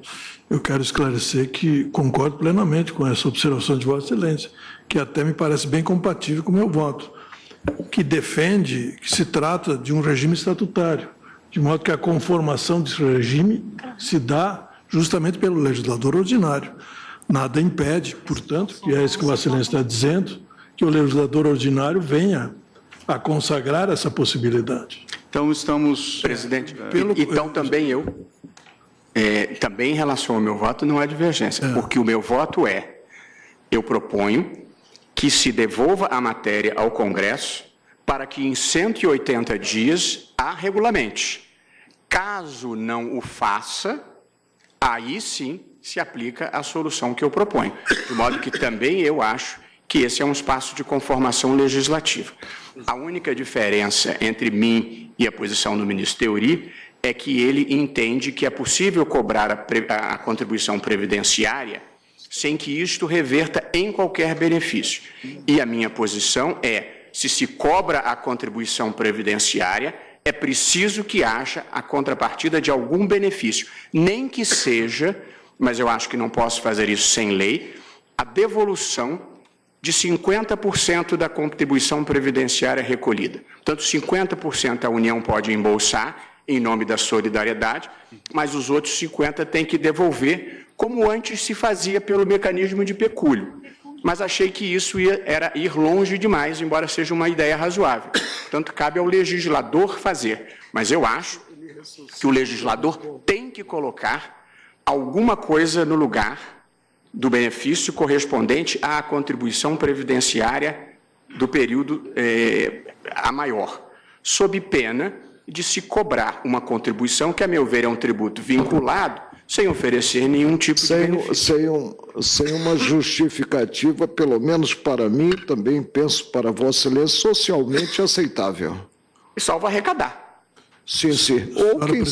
Ou quem sabe, para o trabalhador ter, como eu disse, quando nós votamos sobre a Previdência Social, considerados aposentados, uma aposentadoria no além, mas para essa ele não precisa contribuir. E ministro Marco Aurélio, eu sou uma pessoa, e todos nós aqui somos, eu tenho grande preocupação, presidente, com a responsabilidade fiscal, todos temos, mas a responsabilidade fiscal, a meu ver, não dá o direito de o poder público ser incorreto. Muito obrigado pela parte, ministro Fachin. Eu gostaria de concluir o meu a parte.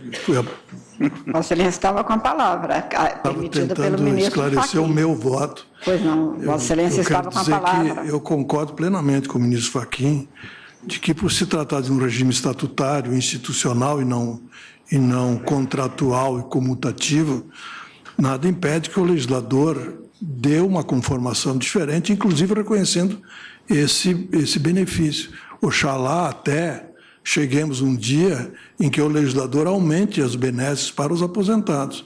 A verdade é que, no meu entender, essa benesse hoje não existe. Eu também não afirmei que não existe benesse nenhuma. Não é isso que eu disse no meu voto, nem consta isso no meu voto.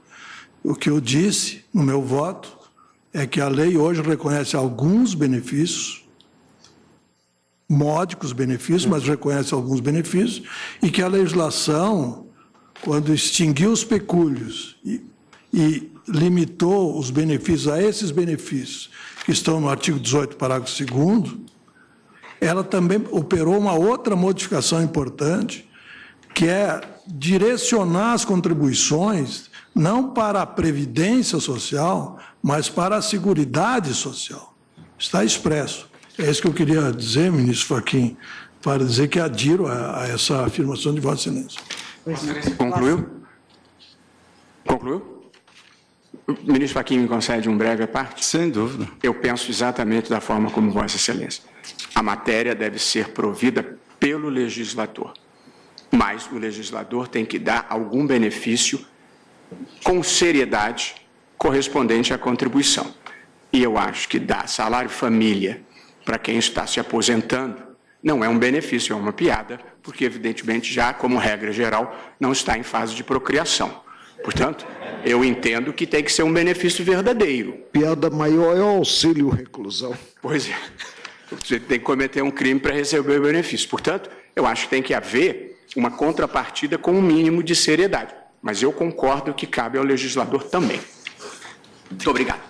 Continua então, senhor presidente. Eu havia, a palavra está com Vossa Excelência. Apenas para retomar, pontuado essa inflexão do voto do ministro Theori, numa certa percepção da incidência do tempus regi actum e da perfectibilização da aposentadoria ao tempo da concessão e uma certa rigidez que levaria eventualmente a impossibilidade de atribuir outros direitos que não aqueles que tenham sido consumados e exercidos. Mas com o esclarecimento do ministro Theori, percebo que a comunhão de percepções é maior. No que diz a intervenção também ilustre do ministro Luiz Roberto Barroso, acho que aqui também temos um sentido de comunhão e, quiçá, o ponto de distinção do que estou aqui a principiar, e espero continuar em seguida, mas esses dois apartes foram elucidativos, quiçá o ponto de dissenso esteja na solução intermediária, que numa forma de uma solução aditiva, o ministro Barroso propõe enquanto o legislador não se manifestar. E, nesse ponto, portanto, aqui haveria um dissenso entre o voto... Só daqui a 6 meses. Portanto, ele teria 180 dias para se pronunciar. A matéria ficaria em aberto, mais 180 dias. Mas se ele não se pronunciasse, nós temos que dar uma resposta às dezenas de milhares de ações pendentes. Ministro Barroso, Vossa Excelência me permite um rapidíssimo à parte. Eu estou extremamente impressionado com o voto de Vossa Excelência, eu depois veicularei a minha posição. Apenas aqui, até conversando com os companheiros de bancada, eu assim, acho que 180 dias, considerando a idade dos segurados que pretendem esse benefício, a ministra Rosa, salvo o melhor juízo, disse que muitos deles já estão na casa dos 80 anos de idade. Quase esperar 6 meses é muita coisa. Acho que uma reação do Estado diante de um problema anunciado há tanto tempo poderia ser mais rápida. No Congresso, só por medida provisória, né? Porque 6 meses seria um tempo mínimo, eu penso, para um debate legislativo eficiente. Mas eu concordo com Vossa Excelência que o tempo trabalha contra. Concordo. Pois não. Mas, enfim, nesse ponto específico, eu continuo, senhora presidente, dizendo que me permito não acompanhar a solução intermediária de cunho aditivo, por entender que esta Corte não teria legitimidade para suprir ou suplantar a atuação legislativa na seara da proteção aos riscos previdenciários. Portanto, peço vênia para dissentir neste ponto. Estou tomando diversos julgamentos deste tribunal nessa direção, recurso extraordinário 415, 454 e 416, 827, julgados pelo Tribunal Pleno, relator ministro Gilmar Mendes, recurso extraordinário 495.042, da relatoria do eminente ministro Sepúlveda Pertence e também da lavra do ilustre ministro decano, ministro Celso de Mello, o recurso extraordinário 567.360, bem como os demais que cito aqui na declaração de voto, inclusive o 499.157 da segunda turma, relator eminente ministro César Peluso. Em síntese, compreendo que caberá ao legislador ordinário, no exercício de sua competência legislativa e na ponderação com os demais princípios que regem a Seguridade Social e a Previdência Social, como a preservação do equilíbrio financeiro e atuarial, dispor sobre a possibilidade de revisão de cálculo de benefício já concedido, mediante aproveitamento de contribuições posteriores, ou seja, sobre a possibilidade da desaposentação. Entendo que não há na Constituição Federal, e aqui peço vênia para dissentir nesse ponto do eminente ministro Marco Aurélio, não há na Constituição Federal dispositivo que vincule estritamente a contribuição previdenciária ao benefício recebido. A correspondência deve, na medida do possível, ser observada, mas não me parece existir exigência normativa nessa direção. A regra da contrapartida, prevista no parágrafo 5º do artigo 195 da Constituição Federal, significa que não se pode criar um benefício ou serviço da Seguridade Social sem a correspondente fonte de custeio. É a preocupação do Constituinte com o equilíbrio financeiro e atuarial do sistema da Previdência, mas não está a significar que nenhuma contribuição poderá ser paga sem a necessária correspondência em benefício previdenciário. E aduzo ainda, senhora presidente, a respeito à incidência do princípio da solidariedade, que entendo aqui cabe dentro de um contexto de ética tributária, no sentido de que a contribuição previdenciária se destina a satisfazer as necessidades públicas no âmbito da Previdência Social Básica, a cobrir os riscos sociais aos quais estão expostos os trabalhadores durante sua vida laborativa ou daqueles que dele dependam. é a efetiva realização do princípio da igualdade material entre essa pluralidade de sujeitos abrangidos pelo regime de previdência. O postulado básico da solidariedade encontra assento nos artigos 3º, inciso 1º, inciso 4º do artigo 194 e 195 da Constituição Federal. No inciso 1º do artigo 3º, um dos objetivos da construção de uma sociedade livre e justa é ser uma sociedade também solidária.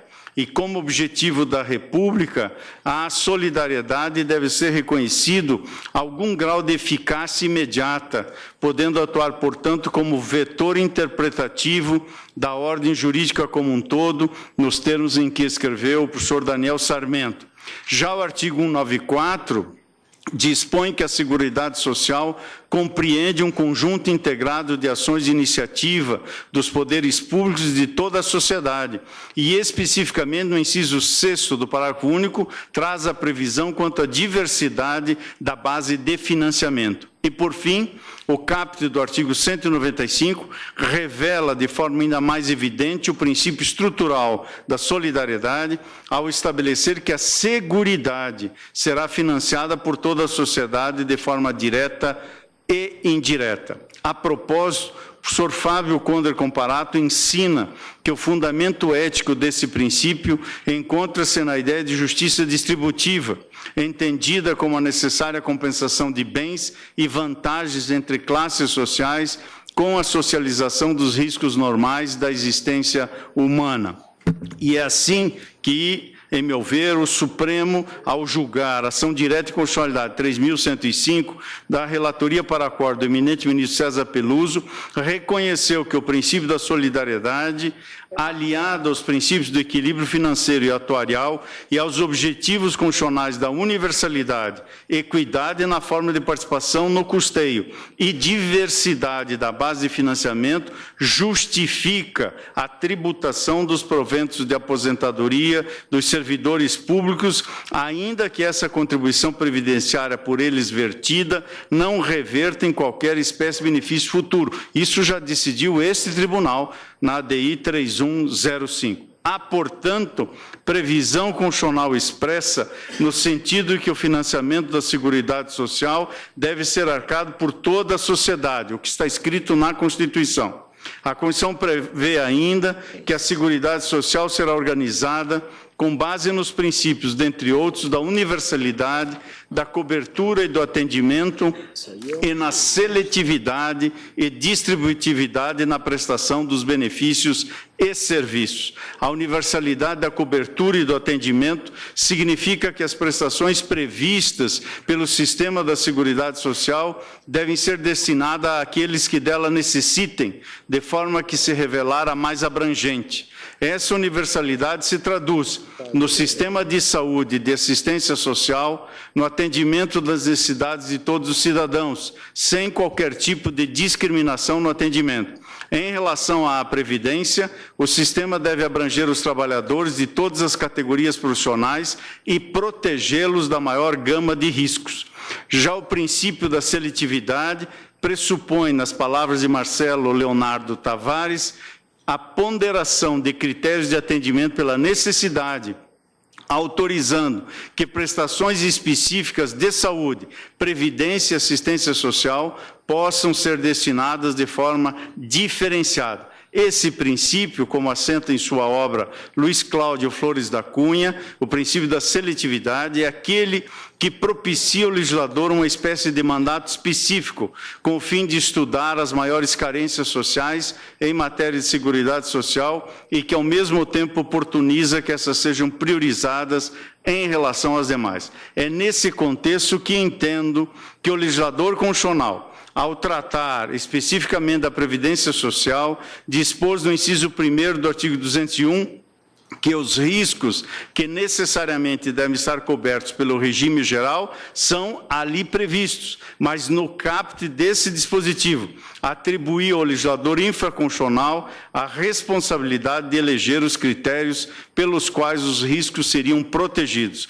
Assim, dentro do espaço de conformação da legislação infraconstitucional, o legislador, com base em estudo do equilíbrio financeiro e atuarial do sistema, elegeu, a seu modo, na Lei 8.213, que dispôs sobre plano de benefício da Previdência Social, as regras e critérios a serem observados para a cobertura dos eventos de doença, invalidez, morte e idade avançada. Com base nisso, resumo tese que explicitam este ponto de vista, no sentido de que cabe ao legislador infraconstitucional a opção pela concessão ou não da desaposentação, respeitados os limites constitucionais. Em vista desses argumentos, senhora presidente, voto por negar provimento ao recurso ordinário 381 e 367 e por dar provimento aos recursos ordinários 661, 256 e 827 e 833, por não depreender inconstitucionalidade no parágrafo 2º do artigo 18 da Lei 8.213. É como voto. Pois não, agradeço a Vossa Excelência. Senhora presidente, por favor. Se Vossa Excelência me permite, claro. Vossa Excelência não colheu o meu voto no recurso extraordinário 827.833, sob a relatoria do ministro Luiz Roberto, onde eu diverjo de Sua Excelência, respeitosamente, para negar provimento ao recurso extraordinário, porque é aquele que pertine ao benefício à aposentadoria por idade, sem o cômputo de tempo de serviço ou contribuição relativos ao período anterior à jubilação. Então, aquelas coordenadas, aquelas diretrizes estabelecidas no voto do ministro Luiz Roberto, a que eu aderi e que dizem... Que foram no recurso 661.256, não valem para cá. Com o cômputo cumulativo dos períodos antes e depois da jubilação, aqui, não do meu ponto de vista, não se justificam. Então, por isso que eu nego apenas para ficar claro e acentuar se está correto, que eu anotei, Vossa Excelência, dá provimento parcial ao recurso extraordinário 381.367, relatado pelo ministro Marco Aurélio, dá parcial provimento ao recurso extraordinário 661.256, acompanhando a divergência iniciada pelo ministro Roberto, pelo relator ministro, não, divergência não, o voto do ministro Roberto Barroso, que ele é relator, e nega provimento ao recurso extraordinário 827.833. Obrigada, presidente. Presidente, aqui aconteceu uma coisa singular, é porque eu também não havia votado. Não, eu vou colher o voto de Vossa Excelência exatamente agora na sequência dos votos, mas apenas no recurso extraordinário 381.367. Nos outros dois constam da pauta, parcial provimento dado por Vossa Excelência nos recursos extraordinários 671.256 e 827.833. Em rigor, não foi o que aconteceu, mas o meu voto é o mesmo. É porque eu só votei, presidente, no 661.256, que era a repercussão geral originária. Houve um equívoco nas anotações que eu recebi. Agora, presidente, no primeiro recurso extraordinário sobre a minha relatoria, é o beneficiário da Previdência que recorre. Nos dois outros, o Instituto. Isso. Eu estou colhendo, ministro, como houve esse desencontro, eu estou colhendo os votos na sequência, então, na hora que Vossa Excelência chegar a sua vez, Vossa Excelência apenas não votará no da relatoria. Os outros dois eu passarei a palavra. Voto desde já presumido. Não, mas de toda sorte... Tenho o maior gosto em ouvir Vossa Excelência. E, portanto, após o ministro Fachin, eu estou passando a palavra ao ministro Roberto Barroso para proferir voto no recurso extraordinário 381.367, relatado pelo ministro Marco Aurélio, e também, então, eu estou anulando as anotações feitas no recurso extraordinário 827.833 e também colho o voto de Vossa Excelência neste caso. Ok. No caso... o meu voto, presidente, é substancialmente o mesmo nos três casos. Eu apenas só havia votado no 661.256, no 381.367, da relatoria do ministro Marco Aurélio. Eu também estou dando provimento parcial na mesma linha do que votei no 661.256. E o 87833, eu preciso fazer uma brevíssima observação, presidente. Eu tinha destacado para a repercussão geral o 661256, que foi esse no qual proferi voto. Aí veio o parecer da Procuradoria-Geral da República e apontou um vício formal, que supostamente seria a não observância da reserva de plenário, quando não se aplicou o parágrafo 2º do artigo 18 da Lei 8.213 de 91. Como, de fato, não tinha havido manifestação no plenário, porque eles entenderam, como eu entendo, que a questão não é de inconstitucionalidade, eu, no entanto, para evitar o risco de que uma questão formal impedisse o pronunciamento de mérito, eu puxei um outro caso que envolvia pedido de desaposentação, em que tinha havido declaração incidental de inconstitucionalidade com observância da reserva de plenário. Portanto, para não haver risco de nulidade. Porém, presidente, o pedido formulado nesta ação, na processo número 13 da pauta, 827.833, é na mesma linha do caso anterior de desaposentação. E eu, portanto, guiei a minha escolha pelo pedido e continuo achando que a solução é a mesma. Mas é que aqui, no caso desta senhora, há uma situação de fato diferente, bem observada pela ministra Rosa Weber, que inclusive havia, com a carinhosa fidalguia de sempre, me alertado, que é a seguinte, presidente, esta hipótese não vai mudar o resultado, mas para que se entenda qual é a hipótese e por que a ministra Rosa votou diferentemente. Esta senhora, que era do regime geral, portanto, da iniciativa privada, ela se aposenta uma primeira vez por tempo de contribuição, depois de 30 anos, em 1991. Portanto, ela se aposenta por tempo de contribuição depois de 30 anos. Aí ela volta a trabalhar, contribui mais 17 anos. Aí ela passa da idade, tem 60 e tantos anos. 70 anos. E aí ela pede uma nova aposentadoria, porque ela adquiriu um novo direito, porque ela tem mais de 60 anos e trabalhou mais de 15 anos. Portanto, ela teria o direito autônomo a esta segunda aposentadoria, caso não tivesse a primeira. Evidentemente, ela não pode ter duas aposentadorias no regime geral.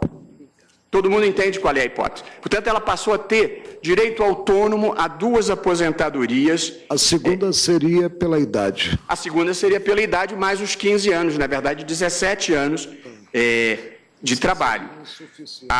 Portanto, aqui, ela, eu acho, ela teria que optar. Ela tem dois direitos.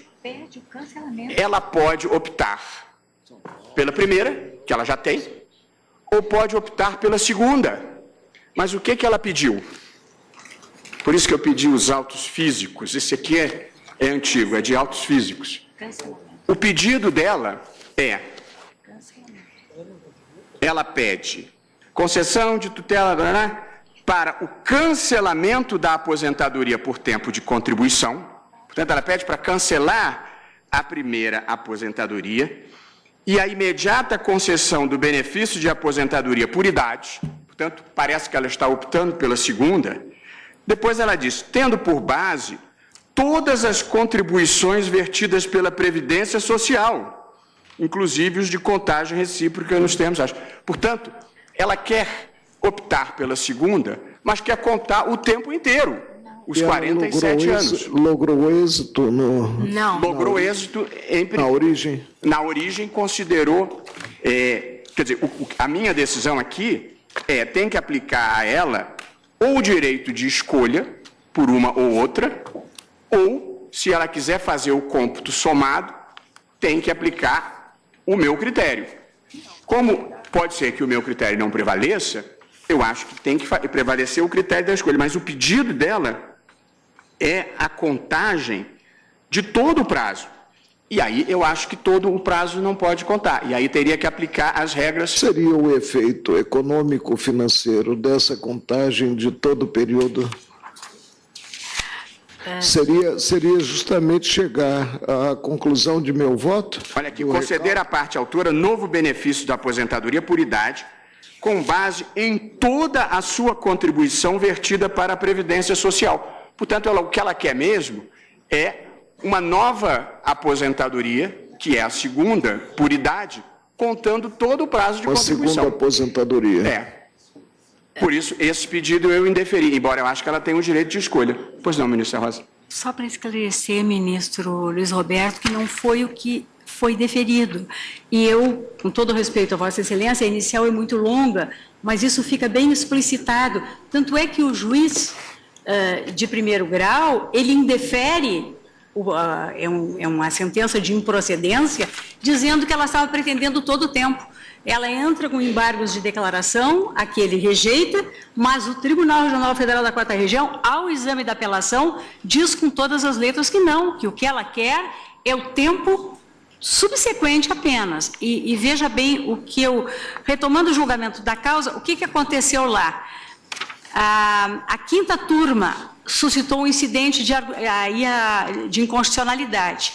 E, ao julgar o incidente, a Corte Especial concluiu pela apontada inconstitucionalidade, sem redução de texto, aspas, para que sua aplicação seja excluída nos casos em que o segurado, desprezadas as contribuições anteriores, implementa integralmente os requisitos para a obtenção de nova aposentadoria após a primeira inativação. Acórdão da Corte Especial, página 153.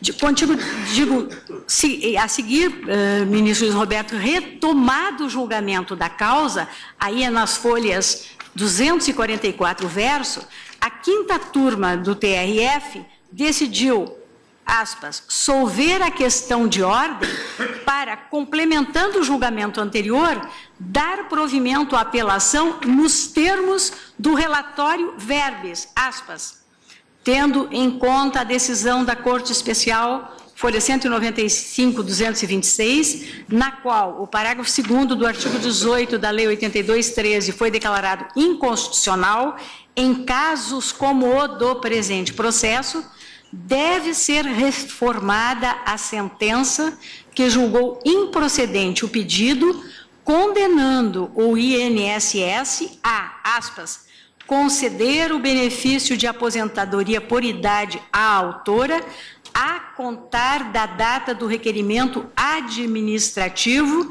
vírgula, descontados os valores recebidos a título de aposentadoria por tempo de contribuição a partir de 2 de julho de 2008. O que é 2 de julho de 2008? A data do requerimento do segundo benefício, porque o deferimento importa numa concessão com efeito ex tunc a data do requerimento, né? Então, e aí a ementa, por isso, ministro Roberto, que eu cheguei a essa conclusão diversa com todo o respeito.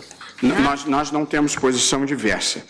Eu me guiei pelo pedido e Vossa Excelência, quer dizer, eu não teria dúvida no seguinte, se o que se está deferindo a esta senhora é o direito a uma única aposentadoria, que é a segunda por idade, eu estou de acordo. O que ela pediu não foi isso. Mas me deixe ver aqui, ministra Rosa Weber, folhas 244, verso, ministro. E na emenda, é que eu resumi, mas eu poderia ler a emenda da decisão e afirma. Ministro Roberto Barroso. Sim, presidente. Considerando este prazo, até para que Vossa Excelência tenha tranquilidade, como estamos no período já no horário do café, eu suspenderia. Tá ótimo. E nós voltamos colhendo o voto de Vossa Excelência, de tal maneira que não ficássemos os outros a aguardar. Tá ótimo. Eu vou dar uma olhada nisso. Portanto, a sessão para o intervalo na forma regimental e retornaremos às 16h35, colhendo inicialmente este último voto a ser proferido, nos casos pelo ministro Roberto Barroso. Está suspensa a sessão.